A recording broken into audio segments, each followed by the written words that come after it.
back with the Mandalorian special of Two Brothers at a Water Cooler. Yes, yes, yes. We are. This is starting. I'm starting to sense a pattern, a disturbance in the force. It's one good episode, one Right, great episode, another So 2 weeks from now, we're gonna have a lot to say. right, I could right. feel it. I Well, could wait, feel yeah, it. 2 weeks from now. Yep, you're right. 2 weeks from now is going to be amazing. So Um, Tom, why don't you kick us off? all right. So the first of many big reveals in this particular episode, we get Bo Katan, who is played by Katie Sackhoff. Bo Katan, if you do not know, is the basically the ousted technical head of the Mandalorians. She is basically recognized as the leader, the true leader of all the Mandalorians, But I and think she. Go ahead. you're leaving out a crucial part of a Oh, crucial please. factor. She's part of the animated series, the Clone Wars and Star Wars Rebels. Yes, she is. So this goes back to John Favreau. John Favreau giving a nod of the cap to all the fans, all the Star Wars fans that read novels, that watched the cartoon. He is paying forward with this particular character. Wait. Well, with Bo Katan, we're gonna say he is giving homage to people that have seen the Star Wars animated series, not necessarily the novels yet. Okay. Yet. So right now, Well, he did enough in the premiere for season two. In the Star Wars novels, Boba Fett survived the yes, Sarlacc pit. yes. Well, I'm going to say later on in the episode, he does give a nod to the novels. Just Okay. with the introduction of Bo-Katan, it's like if you looked at Star Wars Clone Wars or Star Wars Rebels, you knew exactly who she was, and Mm-hmm. you knew exactly what was going on. I mean, that scene when the Quarren were trying to like drown and stab the Mandalorian. It is a lot of backstabbing in the Star Wars galaxy. Yes. When they were trying to like dunk him and drown him, like, and stab him, which I found odd because I always assumed that the helmet he would be able to breathe underwater. right. Well, So no, I I never guess saw like I guess like that theory is out the window. yeah, I never saw like I never thought that there was like I water. just assumed that that the helmet was more or less a oxygen filled suit that was resistant to just about anything. Yeah, well, yeah, no, I didn't think that. But like when Din Djarin was under like the water, and then you see all these Mandalorians in their blue armor like land and just start taking everybody out. You're like, whoa, because they were way more efficient than the Mandalorians on the bounty hunter planet.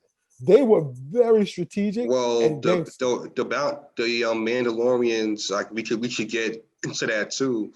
The Mandalorians on the bounty hunter planet were more of a individual contractors, Right. where they are a clan. Yes. Bo Katan, her and the two Mandalorians that were with her are her clan. Well, technically, let me say this: the armorer who is no longer with us, That the Force we Speed, that isn't confirmed. That's not confirmed, firm. Yes. but the armorer said, like, "Who is your clan?" And he said, "I'm clanless," because he's supposed to wear the sigil of his clan on his armor. And so she said, "You are a clan of one." And then when he brought back the child, it was like, "You are a clan of two." But I do think they still adhere to clans. Din Djarin is just not a part of any particular clan. But I Or do his think clan is all dead. yeah, possibly his clan is all dead, or he just never, became a part of one. But they were very clearly a different type of Mandalorian They when you weren't saw at, them land. I would say they were not as conservative as Exactly. as But the and ones from the Bounty Hunters Guild planet. Now, let's get into it. What is the very first thing? How do I even know that Bo-Katan was played by Katie Sackhoff. Because she took off her helmet and waved her gold locks in his hair. Exactly. And so when that happened, what's so funny about this is I saw Clone Wars, a little bit of it. I saw every episode of Rebels, but I was introduced to this John Favreau world of The Mandalorian. So when Katie Sackhoff or Bo-Katan took her helmet off, and all of them took their helmets off, I was like, whoa, what are they doing? Which was the exact same response Din Djarin was like, whoa. It's almost like walking in on a family member coming out of the shower. You're like, hey. Exactly. And he's like, wait a second, where did you get that armor? You're not Mandalorians. And they were that's all that is all that he has been taught. Right. And then Katie Sackhoff begins to tell him, we were born on Mandalore. And then she turns to her people and goes, he's part of the Watch, which is a zealot cult group, a zealot sect of the Mandalorian that are that believe in a certain ideal that we don't believe in, but that is not what we do. And what was interesting was Din Djarin's position on that was kind of like, oh, okay, well, you're not real Mandalorians. I'm not rocking with you. So, I mean, I thought it was interesting because what John Favreau has done is he has successfully incorporated his unique idea of what the Mandalorians are with what was presented by Dave Filoni in the Clone Wars and in Rebels, and it worked so seamlessly. Yes, he has succeeded in a TV show in a way that the new trilogy failed over and over again. Exactly. In the new trilogy, it was as if the novels, the cartoons, the books never existed. Whereas John Favreau said, no, they existed, and I'm going to show you why they existed. Right. And also I'm going to do you one better. I'm going to bring characters from those animated shows and turn them into live action characters that people are going to fall in love with. Exactly. I mean, what's so satisfying but almost bittersweet is the fact that for some weird reason, they couldn't get this right in the movies, but this television series is so successful. It's like hitting all of those points of nostalgia, but introducing new elements. It seems like, it's not rocket science. I mean, it's not easy, but it's not like what happened with the new trilogy really shouldn't have happened. I don't understand. Looking at this, it's kind of like, it seems like it's not that hard. Yes, if you wanted to say maybe the books got a little too lost in the weeds, little too Star Wars.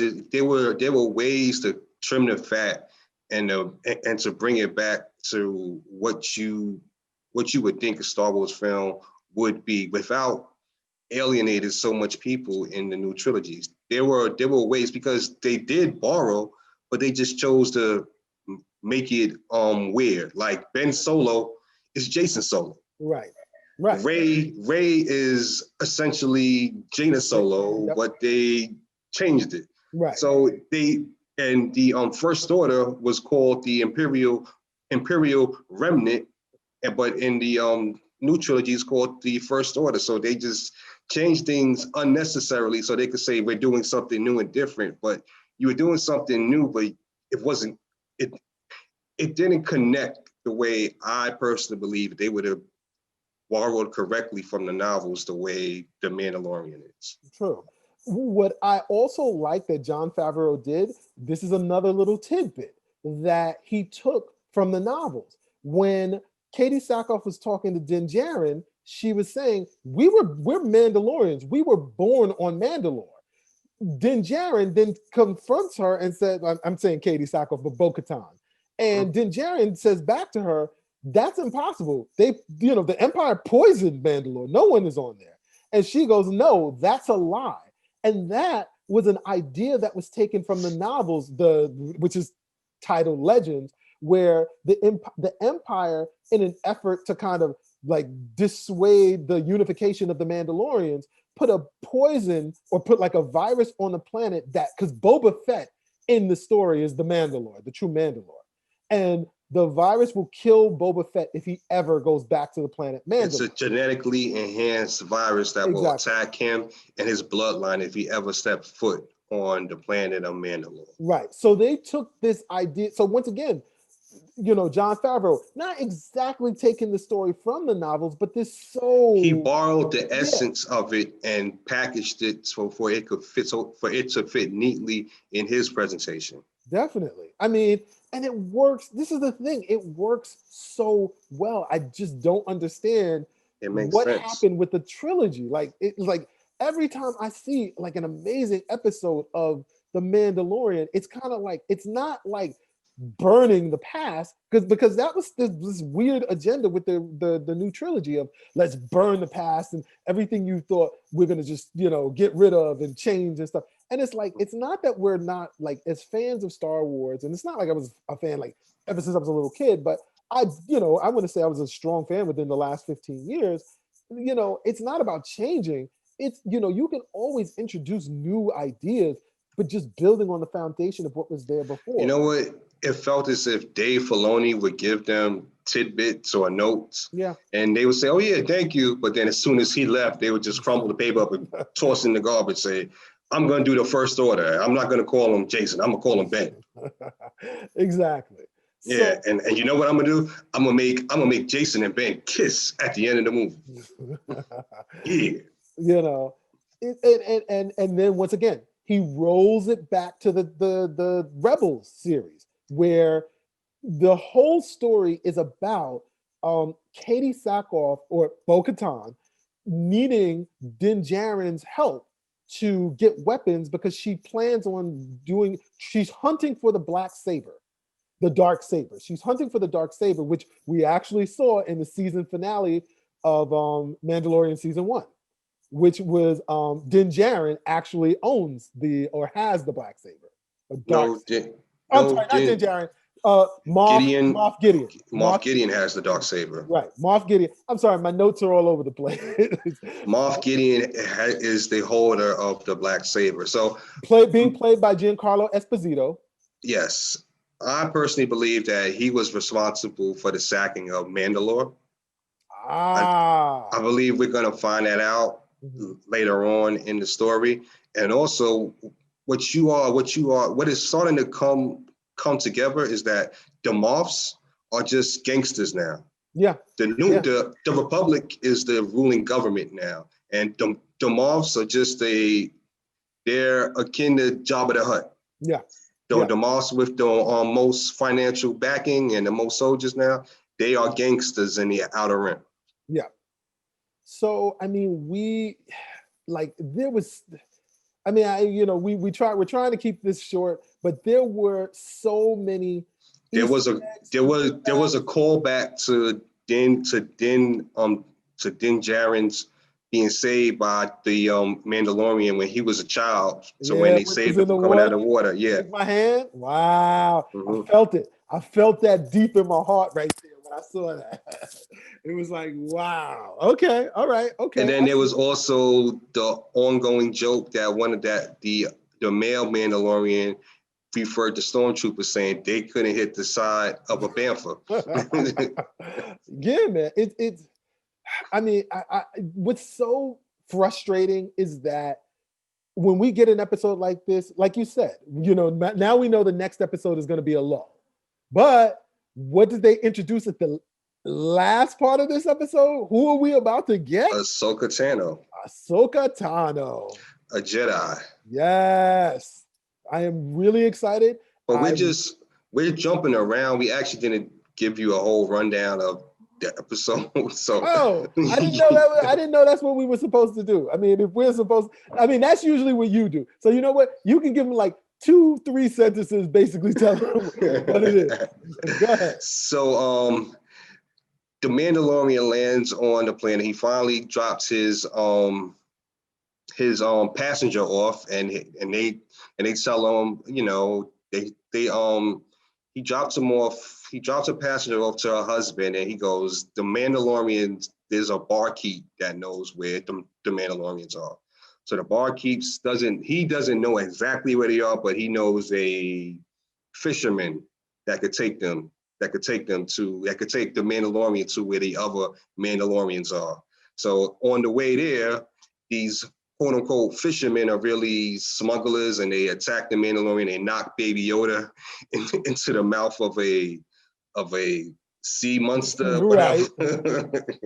And for Wait, some reason, did you call them Quarren? Because that was another big thing. You know, we were on Mon Calamari, right? yes, Yes, and there are only two species. Oh, this takes me back to my novel reading days. Two species on Mon Calamari. A Mon Calamari, which is what Admiral Akbar was, and then there's a Quarren, which were who you're talking about now. Those are the two. that for some odd reason looked like resembled one of the villains from Pirates of the Caribbean. But yeah, so yes, and then he's saved by Katie Sackhoff, Bo-Katan, and the rest of her Mandalorian in their night watch. What is it? Night watch? No. Night Watch is I think that's what she's talking about in terms of Din Djarin, because she called them the Watch, and that was kind of like the elite, not the elite, but like the Black Ops section of Mandalore. Yeah. But I don't remember what she called her clan. Gotcha. And for us who watch Star Wars Rebels, the last time we saw, the last time we saw Bo-Katan, she was with Ahsoka, and they were freeing Mandalore from Darth Maul. Darth Maul had the Darksaber, and he was defeated not defeated. Ahsoka Tano bested him. She didn't finish him because, as we know, Darth Maul is still around for some odd reason on He's going to be with us for eternity. Yes, for some reason getting cut in half, that doesn't mean you are dead in the Star Wars universe. No.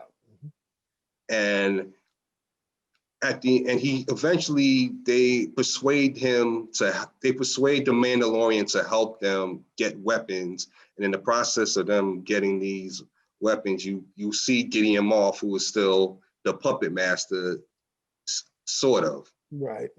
Right. I mean, I'm not sure how much, because you aren't really sure how much his reach is. Mm-hmm. All you know is that he's still smuggling weapons, which is also odd that the Mon Calamari that's a Republic world. So I'm just a little strange, like how